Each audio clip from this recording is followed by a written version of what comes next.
Hello dear, स्वागत है आप सभी का GS Y Pankaj YouTube channel पे। डियर स्टूडेंट्स, यूपीपीसीएस के लिए हम लोग जो घटना चक्र पब्लिकेशन की पर्यावरण से रिलेटिव जो बुक है पूर्वावलोकन की उसको कर रहे थे, उसका एक लेक्चर ऑलरेडी हो चुका है। आज आपका जो सेकंड लेक्चर है, चलिए स्टार्ट करते हैं। और हम जो आज रामसर साइड से क्वेश्चन यहाँ पे लगाएंगे। तो अगर आपने चैनल को सब्सक्राइब नहीं किया तो सब्सक्राइब कर लीजिए, वीडियो को शेयर जरूर कीजिए, ठीक है। चलिए स्टार्ट करते हैं। रामसर सम्मेलन। जैव विविधता पृथ्वी पर जल व थल दोनों जगह पाई जाती है। आर्द्रभूमियों भी जैव विविधता का बड़ा संग्रहार है। आर्द्रभूमि क्षेत्र जलीय तथा शुष्क स्थलीय पारिस्थितिकी तंत्र के बीच के क्षेत्र। आर्द्रभू क्षेत्र प्रकृति में पानी को सोखने छानने के विशाल स्पंज हैं। ये पोषक पदार्थों की मात्रा को कम करके तलछटों को हटाकर जल को शुद्ध करते हैं। बाढ़ के दौरान नम भूमियां पानी में मौजूद तलछट और पोषक तत्वों को अपने में समा लेती हैं और सीधे नदी में जाने से रोकती हैं। रामसर सम्मेलन आर्द्रभूमि के संरक्षण से संबंधित है। रामसर ईरान में अवस्थित नगर है तथा 2 फरवरी 1971 में हुई बैठक के बाद इस कन्वेंशन की नींव पड़ी तथा वर्ष 1975 में यह पूर्णतः क्रियान्वित जो है हुआ। आइए इसके बारे में जो है हम यहाँ पे कुछ इम्पोर्टेंट है। भारत में जो है रामसर स्थल 49, ठीक है ना। अब तो खैर 75 हो चुके हैं। तो इसमें जो अष्टमुड़ी आर्द्रभूमि जो है ये केरल में है। उसके बाद भितरकनिका मैंग्रोव ये उड़ीसा में, भोज आर्द्रभूमि मध्य प्रदेश में, चंद्रताल आर्द्रभूमि हिमाचल प्रदेश में है, चिल्का झील ओडिशा में है और दीपोर बील जो है असम में है, ठीक है। उसके बाद पूर्वी कलकत्ता आर्द्रभूमि पश्चिम बंगाल में, हरिके झील पंजाब में है, होकेरा आर्द्रभूमि जम्मू कश्मीर में, कांजली पंजाब में, केवलादेव राष्ट्रीय उद्यान राजस्थान में, कोल्लूर झील आंध्र प्रदेश में, लोकटक झील मणिपुर में है, नल सरोवर पॉइंट्स कैलिमियर्स गुजरात में है, वन्यजीव और पक्षी अभ्यारण्य तमिलनाडु में, पोंग बांध झील हिमाचल प्रदेश में, रेणुका आर्द्रभूमि हिमाचल प्रदेश में, रोपड़ पंजाब में, रुद्रसागर झील त्रिपुरा में, सांभर झील राजस्थान में, संस्थाम कोंटा झील केरल में है, सुंदरबन आर्द्रभूमि जो है पश्चिम बंगाल में है, सुरेंद्र मानसर झील जो है जम्मू कश्मीर में है, सो मोरोरी जम्मू कश्मीर में है। उसके बाद यहाँ पे ऊपरी गंगा नदी उत्तर प्रदेश में है, बेबनाड कोल आर्द्रभूमि केरल में है, बुलर झील जम्मू कश्मीर, कोशुपुर मियानी पंजाब, व्यास कंजर्वेशन पंजाब, नांगल वन्यजीव अभ्यारण्य पंजाब, नंदूर मधेश्वर राष्ट्रीय महाराष्ट्र में है, नवाबगंज पक्षी अभ्यारण्य उत्तर प्रदेश में, पार्वती अर्गा पक्षी अभ्यारण्य उत्तर प्रदेश में, समसपुर जो है उत्तर प्रदेश में है, सरसई नावर झील उत्तर प्रदेश में, सांडी पक्षी अभ्यारण्य उत्तर प्रदेश में, सामान पक्षी अभ्यारण्य उत्तर प्रदेश में, आसन कंजर्वेशन रिजर्व उत्तराखंड में, कबरताल पक्षी अभ्यारण्य जो है ये आर्द्रभूमि बिहार में है। उसके बाद यहाँ पे लोनार झील महाराष्ट्र में है, सूर सरोवर जो है उत्तर प्रदेश में है, तशोकार जो आर्द्रभूमि लद्दाख में, वर्धमान आर्द्रभूमि गुजरात में है, थोल झील वन्यजीव अभ्यारण्य गुजरात में है, विंडाबास वन्यजीव अभ्यारण्य हरियाणा में, सुल्तानपुर राष्ट्रीय पार्क हरियाणा में, हैदरपुर आर्द्रभूमि उत्तर प्रदेश में, बखीरा वन्यजीव अभ्यारण्य उत्तर प्रदेश में और खिजड़िया वन्यजीव अभ्यारण्य गुजरात में है। मॉन्ट्रैक्स रिकॉर्ड उन अंतर्राष्ट्रीय महत्व की आर्द्रभूमियों की सूची में उन आर्द्रभूमियों का रजिस्टर है जहां मानवीय हस्तक्षेप के परिणाम स्वरूप आर्द्रभूमि के पारिस्थितिकी स्वरूप में परिवर्तन या तो हो गया है या तो हो रहा है। चलिए क्वेश्चन लगाते हैं। रामसर सम्मेलन संरक्षण से संबंधित था, तो ऑप्शन सी नम भूमि यानी कि आर्द्रभूमि से, ठीक है। रामसर सम्मेलन संबंधित है ऑप्शन डी आर्द्रभूमि संरक्षण से, ठीक है। नेक्स्ट क्वेश्चन है, बिहार का प्रथम रामसर क्षेत्र कहाँ स्थित है? ऑप्शन ए बेगूसराय में। उसके बाद निम्नलिखित में से कौन सा रामसर कन्वेंशन के अंतर्गत रामसर स्थल है? ऑप्शन सी एंड डी हो जाएगा, सुंदरबन और आर्द्र भोज आर्द्र भूमि। डियर स्टूडेंट्स, मैं आपको आज बता रहा हूँ, यहाँ पे अभी पता चला है एक रिटायर आईएएस के माध्यम से कि आरओ एआरओ का पेपर भी शासन स्तर से निरस्त कर दिया गया है, लेकिन अभी उसकी जो पुष्टि नहीं हो पाई है। पुष्टि होने के उपरांत आपको जो कंफर्म न्यूज दे दी जाएगी। नेक्स्ट क्वेश्चन है, वेटलैंड दिवस मनाया जाता है? ऑप्शन ए जो है 2 फरवरी को। नेक्स्ट है, यदि अंतर्राष्ट्रीय महत्व की किसी आर्द्रभूमि को मॉन्ट्रियल रिकॉर्ड्स के अधीन लाया जाए तो इससे क्या अभिप्राय है? सही आंसर इसका ऑप्शन है मानव हस्तक्षेप के परिणाम स्वरूप आर्द्रभूमि में पारिस्थितिकी स्वरूप में परिवर्तन हो गया है या हो रहा है या होना संभावित है, ठीक है ना। नेक्स्ट क्वेश्चन है, निम्नलिखित राज्यों में से किसमें भारत की सबसे बड़ी अंतर्देशीय लवणीय आर्द्रभूमि है? तो ऑप्शन ए गुजरात में है। उसके बाद नेक्स्ट क्वेश्चन है, निम्नलिखित आर्द्रभूमि क्षेत्रों में किन्हें रामसर का दर्जा प्राप्त है? तो ऑप्शन डी सभी को, यानी कि चिल्का झील को, लोकटक को, केवलादेव, बुलर झील को। नेक्स्ट है पारिस्थितिकी निकाय के रूप में आर्द्रभूमि बरसाती जमीन निम्नलिखित में से किस हेतु उपयोगी है? तो ऑप्शन डी उपयुक्त सभी हेतु। ठीक है ना, किस किस के लिए है? तो पोषक पुनर्प्राप्ति चक्रण हेतु, पौधों द्वारा अवशोषण के माध्यम से भारी धातुओं को अवमुक्त करने हेतु, तलछट रोककर नदियों को जो है गादीकरण करने हेतु। ठीक है। नेक्स्ट क्वेश्चन है भारत की आर्द्रभूमियों के संदर्भ में निम्नलिखित कथनों पर विचार कीजिए। सही कथन है ऑप्शन ए, केवल एक सही है इसमें आंसर। के आर्द्रभूमि अंतर्गत देश का कुल भौगोलिक क्षेत्र अन्य राज्यों की तुलना में गुजरात में अधिक अंकित है। ठीक है। चलिए यहाँ पे थोड़ा मैं 1 मिनट कलर डिफरेंट। नेक्स्ट ये क्वेश्चन जो IAS 2012 में पूछा गया था। नेक्स्ट है यहाँ पे निम्नलिखित कथनों पर विचार कीजिए। तो सही कथन है इसका ऑप्शन सी, केवल तीसरा ही विकल्प सही है। तीसरा कौन सा है? तो ऑप्शन 3 आर्द्रभूमि संरक्षण प्रबंधन नियम 2010 आर्द्रभूमियों के अपवाह क्षेत्र या जल ग्रहण क्षेत्रों को भी सम्मिलित करते हैं जैसा कि प्राधिकार द्वारा निर्धारित किया गया। इस प्रकार विकल्प सही है। ठीक है। IAS 2019 में आया हुआ क्वेश्चन था। नेक्स्ट है यहाँ पे निम्न 1 मिनट ओके निम्न विभिन्न अधिनियम एवं करार से रिलेटिव क्वेश्चन देखते हैं। भारत में जैव विविधता अधिनियम किस वर्ष पारित हुआ था? ऑप्शन बी 2002 में। 2002 में भारत में जैव विविधता अधिनियम जो है पारित किया गया था। ठीक है। उसके बाद नेक्स्ट है भारतीय राष्ट्रीय जैविक विविधता प्राधिकरण स्थापित किया गया था। ऑप्शन ए 2003 में चेन्नई में। ठीक है। जैव विविधता अधिनियम 2002 के प्रावधानों को कार्यान्वित करने के उद्देश्य से भारतीय राष्ट्रीय जैविक विविधता प्राधिकरण की स्थापना वर्ष 2003 में की गई थी। इसका मुख्यालय चेन्नई तमिलनाडु में है। राष्ट्रीय जैव विविधता प्राधिकरण यानी कि NBA भारत में कृषि संरक्षण में किस प्रकार सहायक है? सही कथन है ऑप्शन सी 1 और 3 यानी कि NBA जैव चोरी को रोकता है तथा देसी और परंपरागत आनुवंशिकी संसाधनों का संरक्षण करता है। ठीक है ना। तीसरा है कि NBA की अनुशंसा के बिना आनुवंशिक जैविक संसाधनों से जो बौद्धिक संपदा अधिकार हेतु आवेदन नहीं किया जा सकता। इस प्रकार फर्स्ट और थर्ड जो है सही आंसर है। भारतीय संसद द्वारा जैव विविधता अधिनियम पारित किया गया। ऑप्शन बी दिसंबर 2002 में। ठीक है। नेक्स्ट है वाइल्ड लाइफ इंटरनेशनल नामक संगठन के संदर्भ में निम्नलिखित में से कौन सा कथन सही है? ऑप्शन जो है सही होगा सी 1 और 3 इसमें सही आंसर है। एक मतलब यह संरक्षण संगठनों की विश्वव्यापी भागीदारी है और थर्ड जो है वो है यह महत्वपूर्ण पक्षी जैन जैव विविधता क्षेत्र importance word and biodiversity area के रूप में ज्ञात निर्दिष्ट स्थलों की पहचान करता है।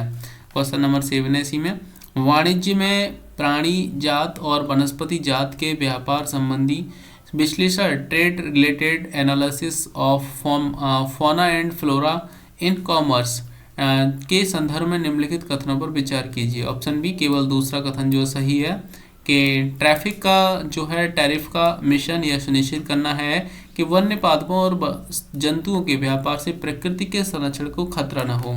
IAS प्री 2017 में क्वेश्चन आया हुआ था। नेक्स्ट है यहाँ पे निम्नलिखित कथनों में से कौन सा कथन सही है? तो ऑप्शन सी कि जैव सुरक्षा उपसंधि प्रोटोकॉल आनुवंशिक रूपांतरित जीवों से समाप्त है। इस प्रकार ये कथन सही है। नेक्स्ट है भारत रामसर अभिसमय यानी कि रामसर कन्वेंशंस का एक पक्षकार है और उसने बहुत से क्षेत्रों को रामसर स्थल घोषित किया है। निम्नलिखित में से कौन सा कथन इस अभिसमय के संदर्भ में सर्वोत्तम रूप से बताता है कि इन स्थलों का अनुरक्षण कैसे किया जाना चाहिए? सही कथन है ऑप्शन जो है डी इन सभी स्थलों का पारिस्थितिकी तंत्र उपागम से संरक्षण किया जाए और साथ साथ उनके धारणीय उपयोग की अनुमति दी जाए। नेक्स्ट है निम्नलिखित अंतर्राष्ट्रीय करारों पर विचार कीजिए। ऑप्शन जो है डी 1, 2 तीनों ही कथन सही हैं। खाद्य एवं कृषि हेतु पादप आनुवंशिकी संसाधनों के विषय में अंतर्राष्ट्रीय संधि मरुभवन का सामना करने हेतु जो है संयुक्त राष्ट्र अभिसमय विश्व विरासत अभिसमय।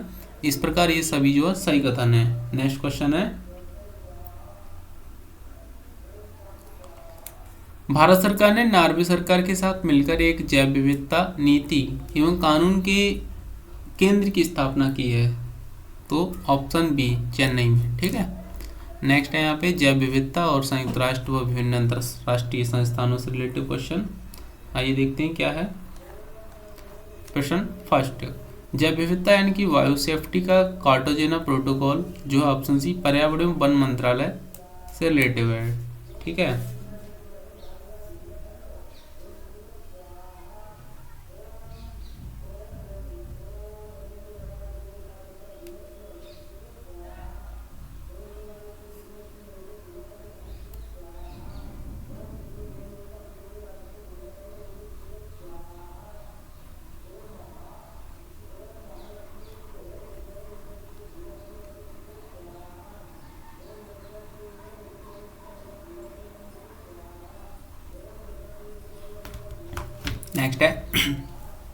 जैव विविधता पर संयुक्त राष्ट्र सम्मेलन के दलों का 10वां सम्मेलन आयोजित किया गया था? ऑप्शन सी नगोया में। निम्नलिखित कथनों में से कौन सा से कथन सही है? तो ऑप्शन डी 1, 2 तीनों ही कथन सही हैं। किसके बारे में? तो अनरीडेड प्लस प्रोग्राम की समुचित अभिकल्पना और प्रभावी कार्यान्वयन महत्वपूर्ण रूप से योगदान दे सकते हैं। ऑप्शन 1 जैव विविधता का संरक्षण करने में और वन्य पारिस्थितिकी की समुत्थानशीलता में, गरीबी कम करने में। इस प्रकार जो 1, 2, 3 कथन इसमें सही है। नेक्स्ट क्वेश्चन है, पारितंत्र एवं जैव विविधता का अर्थतंत्र नामक पहल के संदर्भ में निम्नलिखित कथनों में से कौन सा कथन सही है? तो ऑप्शन सी 2 और 3।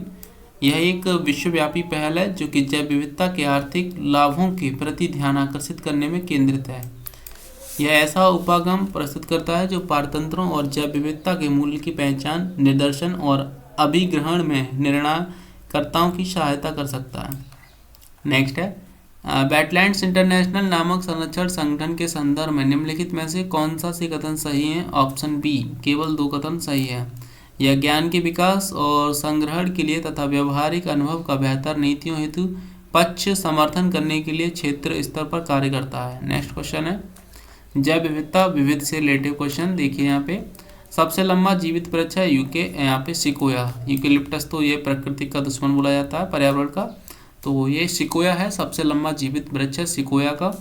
और यहाँ पे है, निम्नलिखित में से कौन एक किसी प्रजाति के विलोपन के लिए उत्तरदायी नहीं है? तो ऑप्शन ए व्यापक निच कर्म था, ठीक है ना। सीबकथॉर्न के विश्वव्यापी मार्केट की बड़ी संभावना है।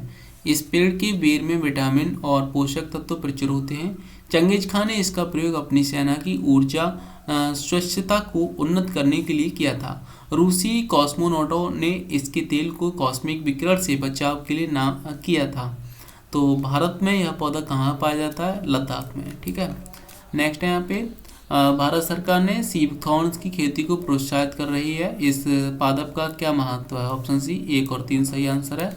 यानी कि यह मृदा संरक्षण के नियंत्रण में सहायक है और मरुस्थलीकरण को रोकता है। तीसरा, इससे पोषकीय मान होता है, इसमें जो पोषकीय मान होता है, और यह उच्च तुंगता वाले ठंडे क्षेत्रों में जीवित रहने के लिए भली भांति अनुकूलित होता है, ठीक है।